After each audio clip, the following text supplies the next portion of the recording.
being manipulated regularly, but it's so normal for us that we don't really realize it. They're addicted to that, and they're not using their own internal resources as a reference because no one's teaching them about that. Fear and anger feed those darknesses. We create them, and then they kind of linger around. Energetically, they're looking for food because they don't have any light. All right, welcome to the New Age Human Podcast. I'm your host, Jon Astacio, and today we welcome back Dr. Ursula Lentini. Now, if you're new to Ursula, she's got a doctorate in consciousness studies. She's a licensed minister and internal family systems subconscious specialist. As you can see, she deals with the mind a lot, and that's why I brought her back on. Recently, I had some conversations with people that I know that have been dealing with a lot of mental challenges, let's just say, whether it be voices, whether it be confusion and uncertainty. So why not do a two-part episode where the first part we talk about bringing awareness of the situation, whether it be mind control, manipulation, demonic entities, and self-awareness. And then the second part would be, as we move into this world that's just rapidly changing and a lot of uncertainty, how do we navigate that and also maintain sanity and self-awareness so that we can be strong enough to just move forward and be prosperous with a clear mind and not living in that fear mentality and just being stressed all the time. So if you want to support the show, feel free to go to Apple Podcasts and leave a 5-star review. That helps us grow the show and get more amazing guests. Now, with that said, let's get to the show. I had an interesting conversation and I was like, I got to talk to Ursula about it because she knows about the brain and then voices and that whole world. And I've done my research, but it will be interesting conversation with somebody that actively works with clients in that space of the consciousness and battling, whether it be demons or yourself. So first, I want to say thanks for coming on the show, Ursula. Welcome to the show yet again. Always a pleasure to have you. It is such a pleasure. I have so much fun with you. We just like rip it up and go out there. And, this podcast for me is the No Boundaries podcast. You ask these questions, and I'm like, if anybody has the guts to ask question, I'm going to have the guts to answer that question. Let's do it. So for a little bit of a background, I had a conversation with a friend of mine, and the conversation went the way of the idea and concept of there's technology out there that has the capacity to do what a cell phone does to another cell phone, or what a satellite does to your TV or radio, but to your mind. And it could be coded as voice of God technology, right? That there's certain people that have this technology. It exists. You can look it up. There's patents and whatnot, where you can feed someone's mind with images and sound. And if you don't know this stuff exists, you're going to think you're going crazy. And on top of that, you're going to lose a lot of credibility. So that could be easily weaponized for whatever purpose, whether it be a religious purpose, whether it be you just want someone to lose credibility. I mean, I want to reference movies. We're going to dive into this. But then there's also levels of consciousness that makes you more susceptible to that. And to be most beneficial for the audience, I figured we go into the what, how deep does it go, and what can we do to prevent that from happening, whether it be preventative measures or understanding it so that you can take just measures of action to be in a better place. Yeah, well, let's begin with something that's known, right? Because Okay. this is so out there that even your regular listeners are going to be like, I don't know, Jon, this might be one that's taken too far. So let's start with what we already know to work. Here's the latest issue of Vogue magazine. And and here's an ad for Fendi.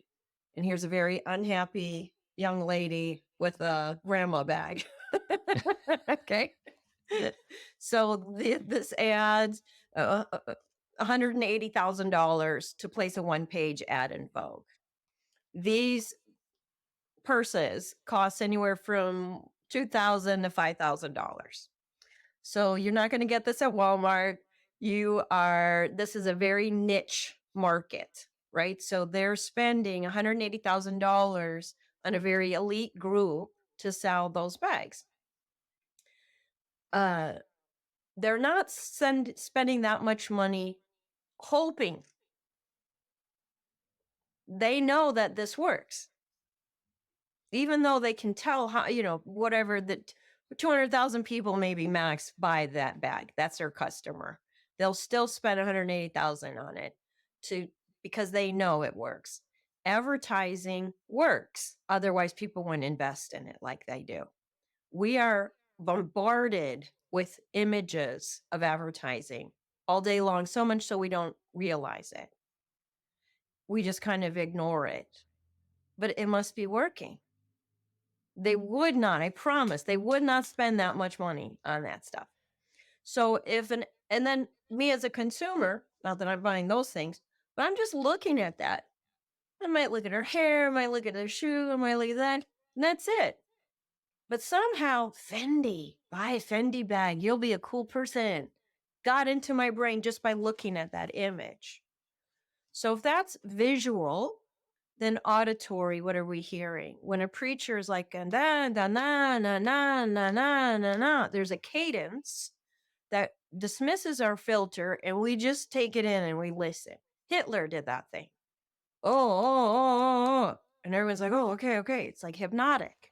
So the tonality and how often that tone is repeated, if you say it a certain way, it bypasses certain filters. That's interesting.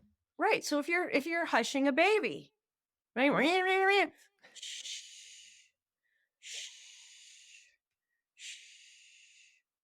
And the baby will eventually. So this is brain manipulation. Music. When we hear music, the part of our brain is like, oh, there's music playing, right? But if you're like heavy metal, like kill your mother, right? It's going in the brain. So we don't have a filter when we're listening to music because that part of our brain doesn't need a filter because it's the song that we like and we move our body, right? TikTok, they have this movement, the certain movement to like that. You'll see as you're scrolling through, they go like that, and I'm like, why is everybody moving in that motion? Interesting. Like a TikTok, like Yeah, a like clock, it catches like a your. hypnotic clock. Tick tock, tick. Yeah. Wow. So I was like, what is that? Because I asked these questions, right? And I get answers. And then one was a TikTok of a baby. And I'm like, oh, frig. If a baby or if anybody goes like this, they're about to fall. Yeah. So our reptilian brain is like, oh. And then now they got us to, look at the face you made, right? You're like, damn it. So so you're saying a certain movement is imitating when you're about to fall, so that can put you in a state of heightened Attention. awareness or attention Attention. or stress Yeah, or let me pay. Oh, alertness, what's right? happening here? Do I have to catch somebody? Oh, no, it's just a silly thing. Ha, ha, ha. Yeah, the dances. Yeah. Okay, so they're Mhm. just putting their brain, the music, the colors, all of that stuff. So we're being manipulated regularly, but it's so normal for us that we don't really realize it. And then you have to look at our culture, right? So we're here in America, it's highly privileged. We feel like we have some freedoms. If I was born in China in the communist country and I didn't know anything about freedom, I didn't know I could write music and sing and dance and put a thing. I'm just working on the farm and hoping I can get at the next meal, right? So the realities, our environment shape our realities. So when I was a kid, we didn't have cell phones. We went outside and played. We used our imagination. We were taught to think for ourselves. We were taught to, figure out problems, how to use discernment, all of this stuff. The children of today, they're not being taught those things. They're being raised by an advertisement thing that a manipulated brain manipulating thing. Brains don't develop until they're age 21, 25, like that. So that thing is conditioning people's brains. They're addicted to that. And they're not using their own internal resources as a reference because no one's teaching them about that. Caveman days, that's all they had. They didn't have language. They didn't understand what the world was outside of their environment. They had to forage for food. They had to learn how to trust one another and depend on one another. Right? We're so far away from the way our brain was actually designed as a mammal, as a human being. And then spiritually speaking, I think the cavemans were more in tuned than we are. So people on their spiritual path, like we're like, oh, let me have 3 seconds of peace and quiet, please. Yeah. It's so yeah, you highlighted how it can be easy to be manipulated because you're seeking for entertainment. And my thought is that what can you say about let's dive into the craziness. What can you say about the technology? Oh, let me ask you, do you want to go into the technology route of that's going beyond the screen and directly into the mind, and then go into the demonic side, and then move into how we can prevent that? Because I think that would be an easy way for people to digest what's going on. Yes. Does that work for you? Yes. Okay, go ahead. Let's go. So yeah, so what's the technology? I'm aware of it as voice of God technology, where you use frequency just like a cell phone connects to another cell phone, and the frequency pairs. If we can believe that we can pick up a phone and you can hear an audio, then it's easier to digest the concept of someone shooting sounds into the brain directly, and then that brain thinking that it's their thoughts when it's not. Same thing for images. Right. So there are apps where you can listen to frequencies, the YouTube 345 or something, 286 and the frequency, the thing of God. So that is a great manipulation, right? Because even back in the black and white movie days, so if you look at a video, it's a bunch of screens, it's a bunch of pictures. In there, they would put eat more popcorn, and then people would eat more popcorn. So they can do that to us visually and auditorily. If you buy a hypnosis video, they'll say, just listen to the music and you won't be able to hear the words behind here. But go ahead and put this on and make sure to things so your whole brain is getting affected. And they will say, all the you're not smoking anymore. You don't feel like smoking. No, no, no, no, no. Right. So that's hypnosis. So that's a known thing that's like, oh, yeah, I could get that.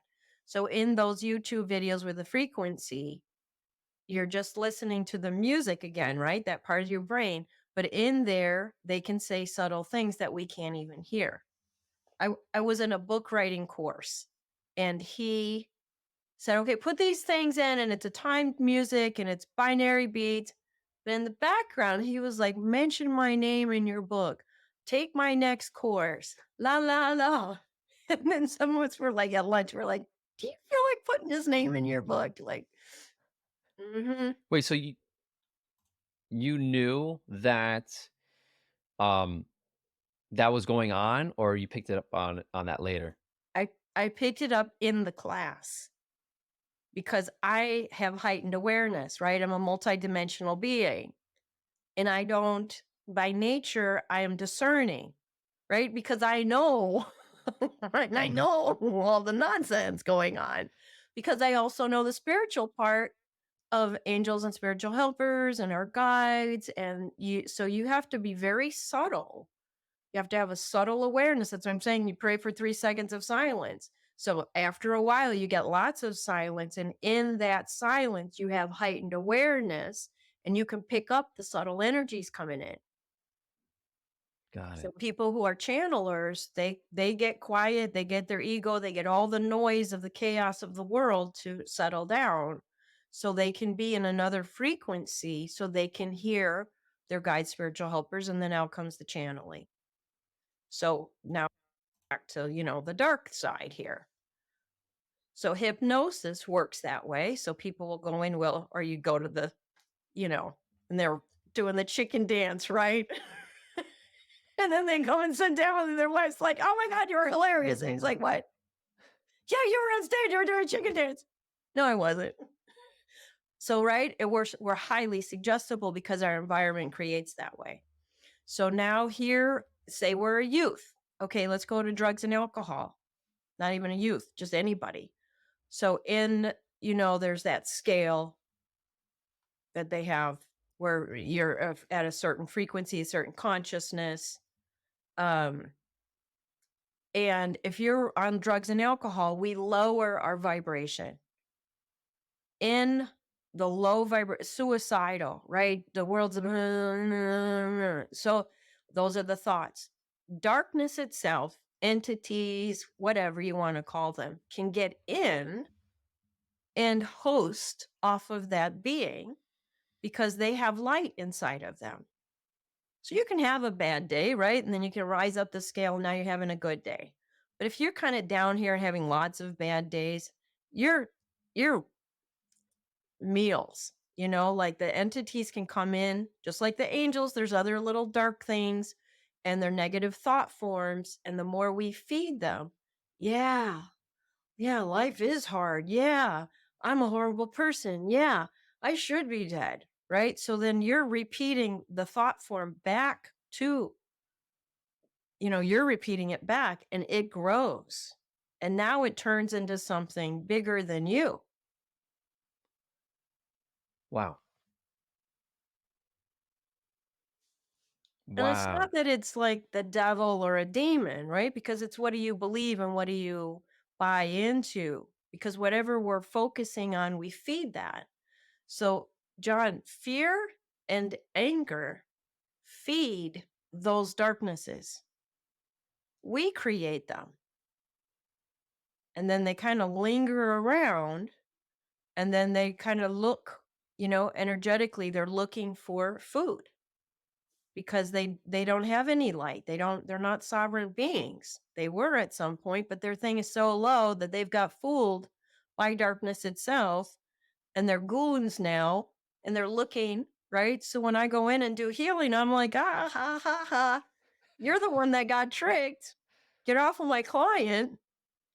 They got a low vibration, so you just hopped on them, but now I'm talking straight to you. You got tricked by darkness beyond you. You had, maybe still in there, a little spark of light your own self. So stop being tricked by the darkness itself and find your own light and leave this person alone. I have to ask, has any of these beings spoke back to you? Go like this. Oh. Oh, so you see more image like? I'm clairsentient, so I feel things, and I'm clairaudient, so I hear things. So I'll have a sense of the being. And they're kind of like, they say monkey on your back for addiction. They're kind of like hairy and cockroachy and, they're just, ugh. And they're goons. They're zombies. They're not like clever. They're like a one-trick pony. And you're like, oh, the boogeyman. So it's very, very simple. So once we understand that we're a sovereign being, we're a child of God, we're made of the universal, construct. Every cell in our body looks like the galaxy, like, oh, we're a part of the greater divine here. So these low frequency, low life energies, right? The drug dealers of the world. Somebody who I know lost their partner because he bought some coke off the street and it had fentanyl and now he's dead. And then another friend said, oh, fentanyl, you just need the tip of a pen amount and it could kill you. And I'm like, he just got killed by a drug dealer. You know what I mean? So we're living in some tricky times here. So we have to keep our frequency really high because your next question, that when you ask me about those things is how do we keep away from that? Yes. So whether it's a low vibration, the world's a dark place. Don't listen to the news. It's paid programming by the drug industry. Look at the commercials. Right. So we already know, your viewers probably already know, like, don't look at the news. Boy, talk about brainwashing, right? I wanted to say something. How do you know the difference? Let's say someone's not as clairvoyant or clairaudient as you, or clairsentient as you. How does someone know when they are being hijacked? Whether, well, two things. One, how do they know that it's not, like, that it's one of these goons and not AI or a human behind a machine? And then two, how do you know that it's happening to you and it's not just you battling yourself? Good question. Good question. So let's just say other, right? Whether it's AI, whether it's an elemental, whether it's somebody who, even in pranic healing, we talk about cords. So if you and I were in a fight and I'm like, oh, that John, I just sent you an energetic cord in like an attacking way. Mm, I have that end of the cord and you have that end of the cord. I am lowering my vibration by thinking poorly towards you. But the more I think about you, the more I get mad at you. And now that cord gets bigger and bigger. Same. If I'm afraid of the government or the money collapsing or the people with the guns I'm feeding that energy stream. I'm voluntarily feeding my own negativity. That's where the work is. okay. So if I'm watching these scary things and are freaking me out, that's my choice. I made that choice to turn that thing on and look at it and then buy into it and get all my hormones and all my chemicals and all my fear and all my, you know, going. Oh, it's very exciting. You're basically saying that you don't really have to know where it's coming from. At the end of the day, if you know that you're feeding it, then just work on stop feeding it. So let's go towards what we can do as individuals to elevate ourselves out of that situation, or not fight back, because you're technically fighting with that same level, right? Fighting fire with fire. So what would be some solutions that people can take right now to prevent that from happening and get themselves out of that, especially with what's coming up? So the person who you were saying they're having those AI attack, say it's just another person that they know and they're thinking ill of them, right? Because you go through a breakup, right? And then you're like, oh, I know they're thinking about me, and oh, it gives me a creep, and I'm scared, and I have to get a restraining order, and whoa, right? All of that stuff. Same. So that's a very um palatable, close, like realistic thing. And then you can say, oh, there's a neighbor, and oh, there's an elemental, and oh, there's AI, and oh, there's a demon, and oh, right? They're all other. Okay, other. So then you can say, okay, I'm not going to buy into that. Fear and anger, the two things that feed it. So what can I do to calm myself down? How can I stop obsessing? Right? Because it gets on a wheel and then it goes da da da da da da da da da, and you can't stop. You can't stop worrying. You can't stop mad. You can't stop blame. You can't stop. So then it's to say, oh, awareness, right? Awareness is the biggest part of spiritual path. Oh, look, I'm doing that to me. A part of me is buying into that, right? Because first it's I am doing it. And then you realize, oh, a part of me got hooked. So there's just a part of you that got hooked, but it's very big now because it's consuming you. So you can say, I am not the part of me that got hooked. So you say, there's one part of me. So say someone's dealing with addiction. It's similar, right? Because when you see all these systems, how they work, they're very similar. So say someone has like a smoking thing. They have a smoker. They are not a smoker. They have a smoker part of them. Because when they're not smoking, they're eating, they're talking, they're working, they're sleeping. So just that smoker is there in their life when they're smoking and when they're thinking about their next cigarette. So now they say, I am not the thing. That's a part of me. It's only one part of me. Now you want to boost up all these other parts of you that are not afraid. So interesting enough, it's almost like step one, biggest part is self-awareness. And now the next step sounds like you said, identifying the different parts of you that you dislike that can be feeding that. Is there a way to help identify those things that are helping feed that? Because the average person isn't that aware. Out of nowhere, is I'm going to be self-aware. What would that look like for somebody? Good. Great question. So now you have to look at your behavior. Oh, look, as soon as I wake up, I grab my phone and I scare myself. I watch those things that scare me. Maybe I shouldn't do that. Maybe if I didn't do that and I watched happy things or danced, right? So physical, right? So this is all deep, deep, deep stuff we're talking about. But if I can do something physical, I move my brain out of that state. My thing that I tell all my people, go outside. Minimum 20 minutes, go for a walk and specifically listen for the birds. Touch the trees, look at the leaves. If you can, 5 minutes of barefoot on the soil, on the grass. That will change your physiological system and start calibrating to your natural order. I already sense two things that are going to be pushbacks already. First one, there are people close to me, not going to say who, really, really, really like scary movies. It calms them down, ironically. Or the it, the reasoning is this way that I know what to do if that happens. That's one. Two, I definitely want to highlight, and you already highlighted it, but I feel the need to go deeper into it.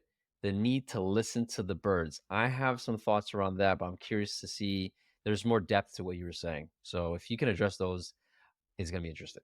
Okay, so the horror movies are um, a fear response, right? So if they can say, oh, well, I'm facing my fears. I'm not running and hiding from them. I'm facing my fears. You're like, okay. They are also getting a chemical hit by being scared. I used to have a friend, I still have him, but he used to watch vampire movies before going to bed and wonder why he was having sleeping problems. So that dopamine hit. Yeah. So it's like as human beings, we have fear. We're just afraid to be alive. I don't know. Like when I get to heaven, I'm going to ask, like, what were you thinking when you put that in the design, right? Like, that's not cool. How do you expect us to do the evolutionary process when you input fear? Like, so whatever. We're here to conquer fear. That's fine. Um, Fear also has kept us alive through the centuries, right? Because if we Yeah. weren't afraid, we would be eating for lunch on a regular basis. So it has served its purpose, but sometimes we get addicted to fear. We get addicted to anger. We get addicted to fighting. We get addicted to like, oh, who's after me? Oh, it's like, calm down. But that's a chemical rush to be in a horror movie. I can't go to horror movies because I'm the killer and the victim, and it's a workout for me. I'm like, yeah, this is exhausting. So what do you recommend that person do? Do you recommend them slowly? Running fear, right? So, like, if you're like, I'm not afraid all day long, right? I'm not afraid. I'm not afraid. Then you watch the movie, you're like, oh yeah, I'm in touch with my fearful part. Okay, that's good, right? So, what that is, it's a loop. That propensity for horror movies is a loop to feel the fear addiction chemical. And then they justify it, right? Just like the addict. They justify, like, oh, it calms me down. It's the only thing that relaxes me. You're like, oh, okay. And then the sound of the birds, right? Because we talked about sound and music and things like that. When we listen to the sound of the birds, we're not ruminating, we're not rotating, we're not spinning one of our loops. and the bird has a high pitched tone. So it causes us to pay attention. It causes the other birds to pay attention because there's in nature, when you go into nature, there's still sounds.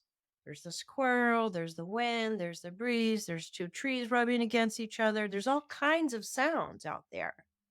But the bird will sing a sound and it'll kind of break all other sounds and it's a higher vibrational pitch. So we're like, oh, just like that TikTok thing. We're like, oh.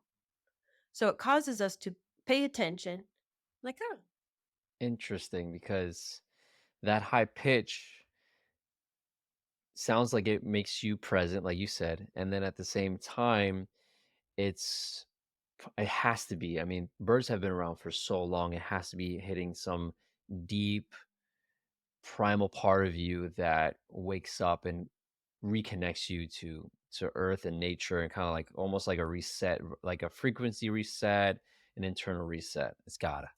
mm-hmm, mm-hmm. If you listen to the ancient choirs in the churches, very high pitch. I've heard angels singing before in moments of, just like bliss, very high pitch. That's insane. That's insane.